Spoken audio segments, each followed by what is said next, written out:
नमस्कार मंडळी. तर आज आहे हा आपला बेंतो केक जो आहे एक पान फ्लेवरचा केक. तर हा पानचा मसाला मी स्वतः बनवते आणि केकमध्ये वापरते, ज्याची टेस्ट अगदी खूपच छान लागते. तर इथे दोन्हीही लेयरला मी भरभरून असा पानचा मसाला वापरला आहे आणि हा केक मी 1-2 तासासाठी ठेवला होता फ्रीजमध्ये सेट होण्याकरता.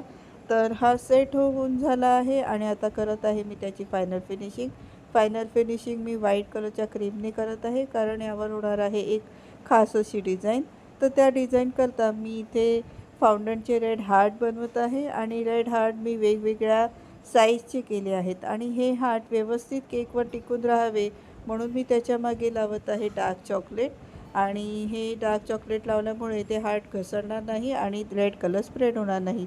तर अशा प्रकारे हा केक मी करत आहे बेंतो बॉक्समध्ये शिफ्ट. आणि आता करत आहे मी याची फायनल डिझाईन. तर अशा प्रकारे ही डिझाईन आहे रेडी. कशी वाटली कमेंट करून नक्की सांगा. बाय.